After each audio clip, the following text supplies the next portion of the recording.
We are continuing our series of really what's in the toolbox of the coaches from SVC. And I started this series, Stella, you and I were just talking about this, but for someone who this is their first episode in this grouping, I started it because I realized as coaches, we're constantly sharing tools with our clients of how to re-regulate, how to feel grounded, how to navigate stressful times, burnout, all that kind of stuff. What are some tools our clients can use? And so as coaches, we're constantly sharing different ways our clients can get to calm.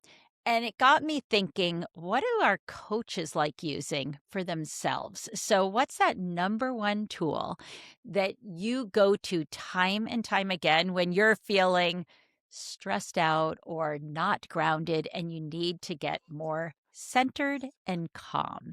And so that's what we're doing today. And Stella Grizont, I am so thrilled that you're here joining me. Thank you. I am so thrilled and honored, and I love this. I love this concept. Although it's very hard to choose just one. So, okay, so you are in good company. Every one of our coaches says, Ilene, I don't just have one. I'm like, I realize that. So we might have to just Yeah. continue this series and you can keep drizzling your favorite ones out over time. Okay. So and sometimes it's situational too. When I'm feeling this, I use this or what have you. But Yeah. if you were just to think, right now, in this moment, which tool comes to you that you find yourself grabbing quite regularly? One that I've been craving a lot lately and that I've been using, and it's been very healing, is walks in the woods Mhm. and um, conversations with God. I mean, I just go in the woods and for me, when I'm feeling really stuck, and I have a hard time seeing a situation differently, I really look to awe and beauty Yeah. to help me register a different perspective. And being in the woods helps me attune to beauty in the natural world. And we know, it's like forest bathing. There's interventions that are popular around just being in nature and how that's healing. But then I couple it with just prayer or like communion with something larger than myself. And sometimes Yeah. I like to just be like, I'm really stuck around this. I'm having a hard time seeing this differently. Please help me see more. Please help me see the Mm. best possible, most helpful perspective. And I really just pray for seeing something different. And then when I can click into that, then I feel powered up, and instead of feeling like a victim of my circumstance, I'm feeling like more just inspired by it, even if it's a challenge. So yeah, that's what I Yeah. do. Yeah. Well, and I like that you zoomed out. So even if we have listeners who are not necessarily religious, this is about a sense of awe. This is about getting out of Yeah, our own small world and kind of opening up to something larger than correct. Like us. I'm not religious at all. I don't know much about my own religion, to be honest.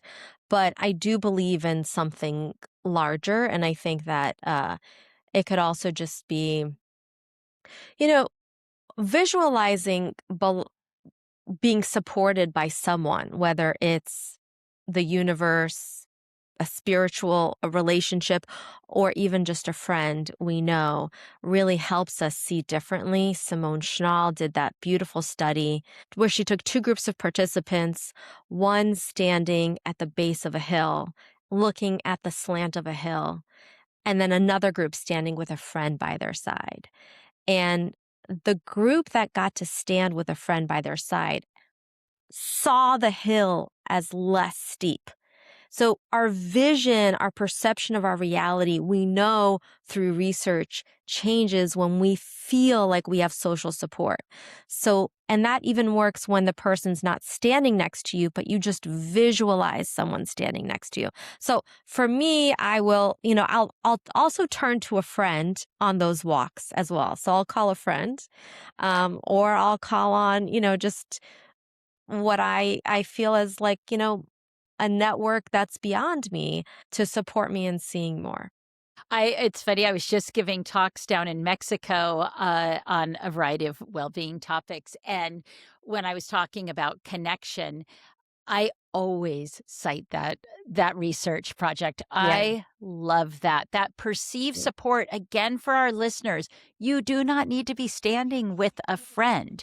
You can visualize your friend, and that perceived support can help something that feels larger than life seem a little bit more manageable. And so I love what they uncovered in that research and the power of other, either physically or emotionally by our side.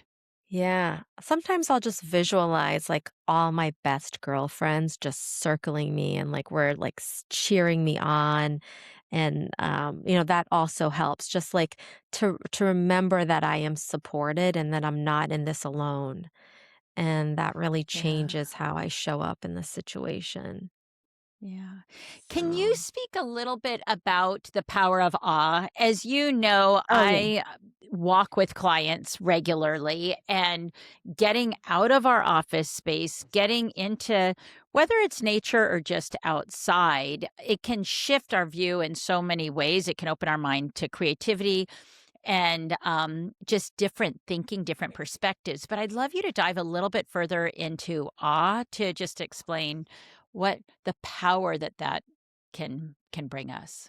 Yeah, awe has to do with like a vastness that really takes our breath away. It's just like, wow. And for me, when I am in a very small corridor of like thinking or feeling, whether it, with a problem, I find that remembering that there's something beyond this really helps pull me out of it. There's a Yeah. great book on awe, which it's called Awe, that really gets into the science of awe, and it's beautiful. It's written by, I think, a Berkeley professor, and he breaks it down so beautifully.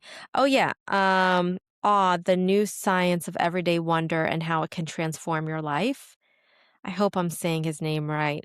Docker Keltner.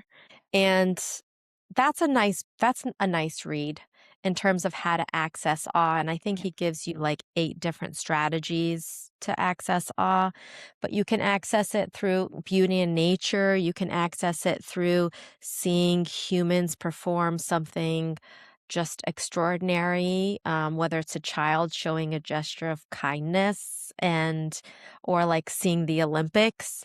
That's why I think we love the Olympics is because we love, like, witnessing that greatness, and that's very awe-inspiring. So there there's there's more strategies into awe, but for me, nature and spirituality get me there.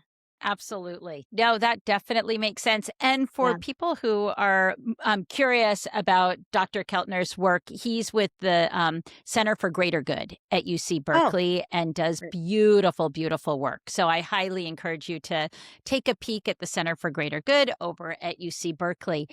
And I love everything that you're saying about awe, and I'm going to take it into one quick little turn too, because you made me think of something about just when we get in our own space, we can kind of go inward, and it makes me think of Barb Fredrickson's work with positive emotions as well. And I think when we Yeah. get into a space where there's just this incredible, like you said, vastness, beauty. For me, it's walking and during sunset on the beach, and It floods me with positive emotions. And what we've learned from the science of positive emotions is when we have, or science of emotions, but when we have positive emotions, it broadens and builds we are thinking. It opens up and makes it more expansive versus when we have emotions that are maybe more challenging for us, we can get, it starts to narrow and constrict. And so I love how when you are in that space, when you need something different and you're finding yourself